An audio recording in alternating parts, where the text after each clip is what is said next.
നേർവേദി പ്രഭാഷണ പരമ്പരയിലേക്ക് ഏവർക്കും സ്വാഗതം. സുവിശേഷകൻ കുഞ്ഞുമോൻ തോട്ടപ്പള്ളി ഇപ്പോൾ നിങ്ങളുമായി ദൈവവചനം പങ്കുവെക്കുന്നു. ശ്രദ്ധിച്ചാലും.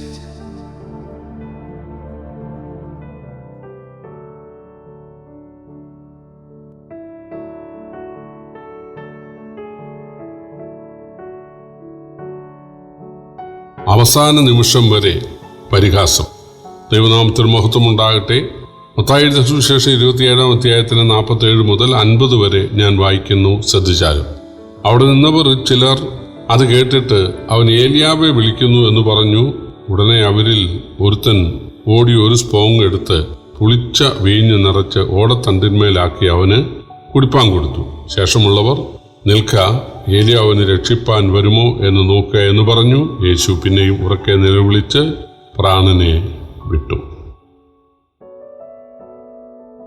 എന്തുകൊണ്ടാണ് എൻ്റെ ദൈവമേ, എൻ്റെ ദൈവമേ, നീ എന്നെ കൈവിട്ടതെന്ത് എന്ന് യേശു അലറി വിളിക്കാൻ കാരണം?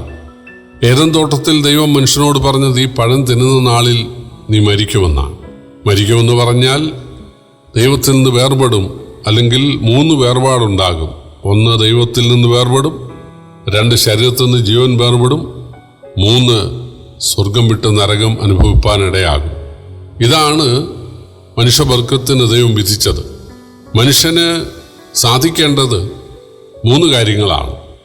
1, ഏദൻ തോട്ടത്തിൽ നഷ്ടപ്പെട്ട ആ ദൈവത്തെ തിരിച്ചു കിട്ടണം, ദൈവമക്കളാകണം. 2, മരിച്ചാൽ ഉയർത്തെഴുന്നേൽക്കണം. 3, ഉയർത്തെഴുന്നേറ്റ് നരകത്തിൽ പോകാതെ സ്വർഗത്തിൽ പോകാനിടയായിത്തീരണം. ഇതിന് മനുഷ്യൻ എന്ത് ചെയ്യാൻ പറ്റും? ചിലർ പറയുന്നത് അതിന് പറ്റിയ ചില പാട്ടുകളൊക്കെ ഉണ്ട്, അതിന് പറ്റിയ ചില പ്രാർത്ഥനയൊക്കെ ഉണ്ട്. വേറെ ചിലർ പറയുന്നത് അതിന് പറ്റിയ ചില നേർച്ച കാഴ്ചകളൊക്കെ ഉണ്ട്, വഴിപാടുകളൊക്കെ ഉണ്ട്. അതിന് ചില വസ്തുക്കളൊക്കെ ദൈവത്തിന് കൊടുത്താൽ, പാലും പഴവും അല്ലെങ്കിൽ അവലും മലരും കുന്തിരുക്കവും അതുപോലെയുള്ള സുഗന്ധവർഗ്ഗങ്ങളും ഒക്കെ ദൈവത്തിന് കൊടുത്താൽ, വെള്ളിയും പൊന്നും ഒക്കെ കൊടുത്താൽ, അല്ലെങ്കിൽ പണം കൊടുത്താൽ, തീർച്ചയായിട്ടും നമുക്ക് ദൈവമക്കളാകാം, നമുക്ക് മരിച്ചാൽ ഉയർക്കാം, മരണശേഷം സ്വർഗത്തിൽ പോകാം എന്നൊക്കെ പഠിപ്പിക്കുന്നവരാണ് മതനേതാക്കൾ. അത് വിശ്വസിക്കുന്നവരാണ് അനുയായികൾ. എന്നാൽ നമ്മൾ മനസ്സിലാക്കേണ്ട ഒരു കാര്യം, ഈ ലോകത്തിൽ ആദാമിൻ്റെ പാപനിമിത്തം സകല വസ്തുക്കൾ ശപിക്കപ്പെട്ടതാണ്. ദൈവത്തിന് സ്വീകരിച്ച് നമുക്ക് പാപമോചനം തരാൻ പറ്റിയ യാതൊരു മൃഗവുമില്ല, യാതൊരു പക്ഷിയുമില്ല, യാതൊരു ലോഹങ്ങളുമില്ല, യാതൊരു ഫലവർഗ്ഗങ്ങളുമില്ല, യാതൊരു പാനീയവും ഇല്ല. ഒരു രാജ്യത്തെ നാണയവും അതിന് പര്യാപ്തമല്ല. ഇവിടെ നമ്മളെ ദൈവമക്കളാക്കാൻ, നമുക്ക് പാപമോചനം മേടിച്ച് തരുവാൻ കെൽപ്പുള്ള, കഴിവുള്ള ഒരു മതനേതാവുമില്ല. അവരേത് കളറുള്ള വസ്ത്രം ധരിച്ചാലും, അവർ കാവി ധരിക്കട്ടെ, വെള്ള ധരിക്കട്ടെ, അവർ വിവാഹം കഴിക്കാതിരിക്കട്ടെ, സർവ്വസംഘ പരിത്യാഗികളായിരിക്കട്ടെ, അവർ ഏകാന്തവാസം കഴിക്കുന്ന ആളുകളായിരിക്കട്ടെ, പക്ഷേ മറ്റൊരാളെ സ്വർഗത്തിലെത്തിക്കാൻ കഴിവുള്ള ഒരു നേതാവും ഒരു പുണ്യപുരുഷൻ ലോകത്തിൽ ആദാമിൻ്റെ പാപനിമിത്തം സകല മനുഷ്യരും പാപികളാണ്. എല്ലാ പാപമൊന്നും അവർ ചെയ്ത് കാണത്തില്ല, പക്ഷേ ചിന്തയിലുണ്ട്, നോട്ടത്തിലുണ്ട്, കേൾവിയിലുണ്ട്, സംസാരത്തിലുണ്ട്. 3-ാമതായിട്ട്, യാതൊരു സ്ഥലവും ആദാമിൻ്റെ പാപനിമിത്തം യാതൊരു സ്ഥലവും പുണ്യസ്ഥലമല്ല. ചില പറഞ്ഞ് ചില മലകളൊക്കെ പുണ്യമാണ്, ചില പുഴകളൊക്കെ പുണ്യമാണ്, ചില മരുഭൂമിയൊക്കെ പുണ്യമാണ്, ചില പാറക്കെട്ടുകളൊക്കെ പുണ്യമാണ്, ചില കടലൊക്കെ പുണ്യമാണ്, ചില കുളമൊക്കെ പുണ്യമാണ്. വെറുതെയാണ്.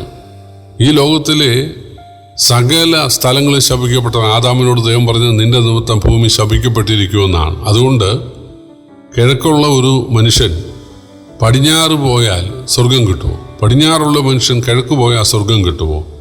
സമനിലത്തിലുള്ള ഒരു മനുഷ്യൻ മലയിൽ പോയാൽ സ്വർഗം കിട്ടുമോ? മലയിലുള്ള ഒരു മനുഷ്യൻ താഴെ സമനിലത്ത് വന്നാൽ സ്വർഗം കിട്ടുമോ? ഇല്ല. ഒരു രാജ്യത്തു നിന്ന് ഒരാൾ പാസ്പോർട്ട് എടുത്ത് വേറെ രാജ്യത്ത് പോയാൽ സ്വർഗം കിട്ടുമോ? കിട്ടുമെന്നാണ് ചിലർ പഠിപ്പിക്കുന്നത്, കിട്ടുമെന്നാണ് പലരും വിശ്വസിക്കുന്നത്. പ്രിയപ്പെട്ടവരെ, ആദാമിൻ്റെ പാപനിമിത്തം എല്ലാ വസ്തുക്കളും ശപിക്കപ്പെട്ടതാണ്, എല്ലാ മനുഷ്യരും പാപികളാണ്, എല്ലാ സ്ഥലങ്ങളും ശപിക്കപ്പെട്ടതാണ്. അതുകൊണ്ട് ദൈവത്തിന് കൊടുത്ത് പാപമോചനം നേടാൻ, ദൈവത്തിന് പാപമോചനം നമുക്ക് തരാൻ പറ്റിയ ഒരു മധ്യസ്ഥനെ സമീപിച്ച് അതിന് സാധിക്കുകയില്ല. ഒരു സ്ഥലത്ത് പോയാലും സാധിക്കുകയില്ല. ദൈവം തന്നെ ഒരു മാർഗം ഒരുക്കണം. ദൈവം കനിയണം. ദൈവം കൃപ കാണിക്കണം. ദൈവത്തിന് മനസ്സലിവ് തോന്നണം. ദൈവത്തിന് നിരുപാധികം ക്ഷമിക്കാൻ സാധിക്കുകയില്ല. ചിലർ പറയുന്നത് യേശു ഭൂമിയിൽ വന്ന് ക്ഷമിക്കാനാണ്. യേശുവോട് ക്ഷമിച്ചല്ലോ, ചുങ്കക്കാരനോട് ക്ഷമിച്ചല്ലോ, സക്കായിയോട് ക്ഷമിച്ചല്ലോ, മുടിയനായ പുത്രനോട് ക്ഷമിച്ചല്ലോ, അതുകൊണ്ട് യേശു ക്ഷമിക്കാൻ വന്നതാണ്. യേശുവോട് ക്ഷമിക്കും, കള്ളനോട് ക്ഷമിക്കും, അബോർഷൻ ചെയ്ത ആളോട് ക്ഷമിക്കും, വ്യഭിചാരിയോട് ക്ഷമിക്കും, കൊള്ളക്കാരനോട് ക്ഷമിക്കും, മയക്കുമരുന്ന് അടിച്ചവനോട് ക്ഷമിക്കും, ആത്മഹത്യ ചെയ്തവനോട് ക്ഷമിക്കും. ഇതൊക്കെയാണ് ആളുകൾ പഠിപ്പിക്കുന്നത്. കാരണം യേശു ക്ഷമാശീലനാണ് പോലും. ബഹുമാന്യ സ്നേഹിതരെ, യേശു ക്ഷമിക്കുന്നവനൊക്കെയാണ്, സ്നേഹമാണ്. പക്ഷേ യേശു നീതിമാനായ ദൈവം കൂടെയാണ്. അതുകൊണ്ട് നീതിക്ക് ഭംഗം വരുത്തി പാപി മരിക്കണം, പാപി നരകം അനുഭവിക്കണമെന്നുള്ള ദൈവനീതിക്ക് ഭംഗം വരുത്തി ഒരാളെയും സ്നേഹിക്കാൻ, ഒരാളോട് ക്ഷമിക്കാൻ ദൈവത്തിന് സാധിക്കുകയില്ല. യേശുക്രിസ്തുവിനെ ദൈവമായി വിശ്വസിച്ചതിൻ്റെ അടിസ്ഥാനത്തിൽ യേശു ചിലരോട് ക്ഷമിച്ചിട്ടുണ്ട്. അത് യേശു കുരിശിൽ യാഗമാകാൻ പോകുന്നു, അതിൻ്റെ അടിസ്ഥാനത്തിലാണ്.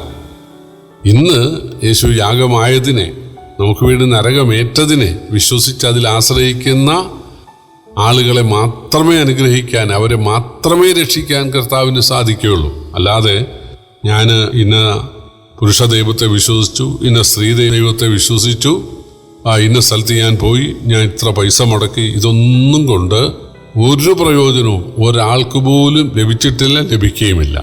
എന്നാൽ യേശു പറഞ്ഞു, ഞാൻ തന്നെ വഴിയും സത്യവും ജീവനുമാകുന്നു, ഞാൻ മുഖാന്തരമല്ലാതെ ആരും പിതാവിൻ്റെ അടുക്കൽ എത്തുന്നില്ല. ഞാൻ ഏക വഴി എന്ന് പറഞ്ഞ ആ യേശുക്രിസ്തു നമുക്ക് വേണ്ടി വഴിയായത് നരകം അനുഭവിച്ചത് കൊണ്ടാണ്. ആ യേശുവിനെ നമ്മൾ രക്ഷകനായി സ്വീകരിക്കുക, അതുമാത്രമാണ് രക്ഷാമാർഗം. എന്തുകൊണ്ടാണ് യേശുവിനെ പിതാവ് കൈവടിഞ്ഞത്? കുരിശിൽ ഏദൻ തോട്ടത്തിൽ ഒന്നാമത് സംഭവിച്ചത് ദൈവത്താൽ കൈവിടപ്പെടുകയായിരുന്നു, അല്ലെങ്കിൽ തേജോമയനായ ദൈവം വിട്ടുപോവുകയായിരുന്നു. മനുഷ്യനിലെ ദൈവ തേജസ് നഷ്ടപ്പെടുകയാണ് ഉണ്ടായത്. അത് നമുക്ക് തിരികെ നേടിത്തരണമെങ്കിൽ യേശു ദൈവത്താൽ കൈവിടപ്പെടണം. ദൈവത്തിൻ്റെ മനുഷ്യാവതാരമായ യേശു ദൈവത്താൽ കൈവിടപ്പെടണം. അതാണ് കുരിശിൽ ആദ്യം സംഭവിച്ചത്. രണ്ടാമത് യേശു കുരിശിൽ അനുഭവിച്ചതെല്ലാം നരകമായിരുന്നു, ഇരുട്ടും ദാഹവും വേദനയും നിലവിളിയും ഏകാന്തതയും. മൂന്നാമത് യേശു തൻ്റെ പ്രാണനെ പിതാവിനെ ഏൽപ്പിച്ചു. അപ്പോൾ ആദാമിന് വിധിച്ച 3 വിധികളും 3 വേർപാടുകളും യേശു അനുഭവിച്ചു. അതാണ് രക്ഷാമാർഗം. ആ യേശുവിനെ നാം രക്ഷകനായി സ്വീകരിച്ചാൽ ഒന്നാമത് നാം ദൈവമക്കളാകുന്നു, രണ്ടാമത് മരിച്ചാൽ നാം ഉയർത്തെഴുന്നേൽക്കുന്നു, മൂന്നാമത് നരകത്തിൽ പോകാതെ സ്വർഗ്ഗത്തിൽ പോകാനായിട്ട് നമുക്ക് സാധിക്കുന്നു. ഇതാണ് ബൈബിൾ നൽകുന്ന സന്ദേശം. ഇതാണ് ബൈബിളിൻ്റെ രത്നച്ചുരുക്കം. ഇവിടെ യേശു നമുക്ക് വേണ്ടി, കുരിശിക്കുന്ന ആളുകൾക്കും കൂടെ വേണ്ടി, അവർക്ക് വേണ്ടി യേശു പ്രാർത്ഥിച്ചല്ലോ. എൻ്റെ ദൈവമേ, നീ എന്നെ കൈവിട്ടത് എന്ത് എന്ന എബ്രായ ഭാഷയിൽ ഏലി ഏലി ലമ്മാ ശബക്താനി എന്ന് നിലവിളിച്ചപ്പോൾ ആളുകൾ അതിൻ്റെ ഒരറ്റം എടുത്തിട്ട് അവൻ ഏലിയാവെ വിളിക്കുന്നു, ഏലിയാവ് ഒന്ന് രക്ഷിക്കട്ടെ എന്ന് പറഞ്ഞ് പരിഹസിക്കുകയാണ്. ആരോ ഒരാൾ ഓടത്തണ്ടിന്മേൽ ഒരു സ്പോങ് കെട്ടിവെച്ചിട്ട് പുളിച്ച വീഞ്ഞ് യേശുവിൻ്റെ ദാഹത്തിന് കൊടുത്തു. പ്രിയപ്പെട്ടവരെ, കർത്താവായ യേശു നമുക്ക് വേണ്ടി ദാഹിച്ചു, നമുക്ക് വേണ്ടി ഇരുട്ടിലായി, നമുക്ക് വേണ്ടി ഏകാന്തത അനുഭവിച്ചു, നമുക്ക് വേണ്ടി അലറി വിളിച്ചു. അവസാനം നാം വായിച്ചത് അവൻ ഉറക്കെ നിലവിളിച്ച് പ്രാണനെ വിട്ടു എന്നാണ്. നമുക്ക് വേണ്ടി എല്ലാം സഹിച്ച, എല്ലാം നിവൃത്തിയാക്കിയ യേശുവിനെ സ്നേഹിക്കുവാൻ കഴിയുമെങ്കിൽ അതിനേക്കാൾ വലിയൊരു ഭാഗ്യം വേറെയില്ല. കർത്താവ് നമ്മെ സഹായിക്കട്ടെ. കർത്താവിൻ്റെ വിലയേറുന്ന നാമം വാഴ്ത്തപ്പെടുമാറാകട്ടെ.